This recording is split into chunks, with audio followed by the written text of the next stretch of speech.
chỉ bay lệ vek ule lalpa phak lệ chơi mồi nan kan thấy to kan non lan lệ đó na không ai mình lâu thiệt saka mình theo làm đơn tan te lộc lan mình chấp thấy là turin lalpan mình xong rồi se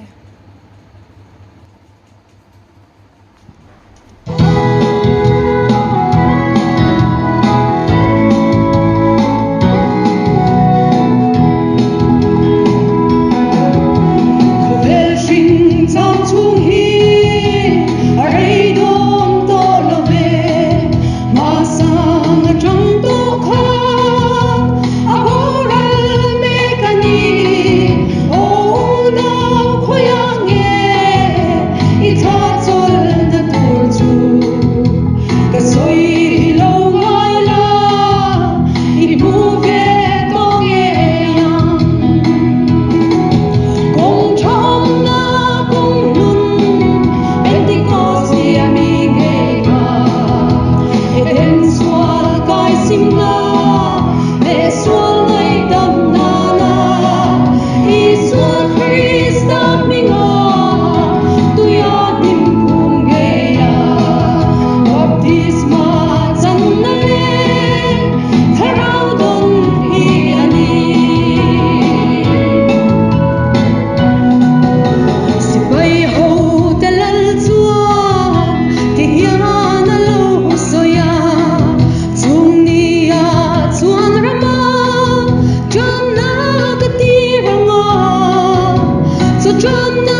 ole kumsang ni som ni pali UPC North East India General Conference thleng tur hian UPC North Mizoram District Board Committee te chuan scholarship veng lai le dia kon bial ten joina thlen ni se ti an lo pass to angin kan district shwai tu te kai shwai na hnuaya organizing committee fel tak din alo ni to a April ni som pathum sang ni som ni pathum khan organizing committee thut khom ma saber po nei ani a conference thlen na mun turatan dia kon bial scholarship veng thar district ramleya hian thlen ni se anti a amun lai zol tur ram man na te siam ngalin chu det ni som ni pali April sang ni som ni pathum tho chan ni khan conference na mun tur scholarship veng tharam chu JCB te hayarin lai na tho chho ani ta a ni tin taima takin JCB operator ten lai na an thok chho ta mek ani scholarship veng lai bial pastor fel tak mai le mongjang tak mai reverend arlani thangale dia kon bial tu pastor reverend silal mwan puya mi fel tak mai le taima tak te hian ni tin an na tho dan hi amuna kalin an lo en pui reng bok ani ti chuan tuna kan hmu chin hi ani rukna vo in ni somni pakwa April sang ni somni pathum in rin nia an thlen chin chu ani tari a kar le lama chunzom le zel tura ruwa man alo ni e tun din huna aram zaw zong hi awang lam meter somruk adung meter somkwa ani a ma se lei na wungte pain chung lei wungte chu ruam no kha na na manzel ani boka chu tiang ani chuan lai zo fel huna meu chuan ala zau bel le hle don ti na ani chu ole kan district shwai tu fel takte le organizing committee fel takte malak na ro puin aphur om hle maya tuna chengin lang tin le mual tina Pentecost ko shantin sang ni som ni pali general conference chu lim taka mang turin ilawin bo sai sau mayang o Venia kan mu ang hian amun mate po arem don le maya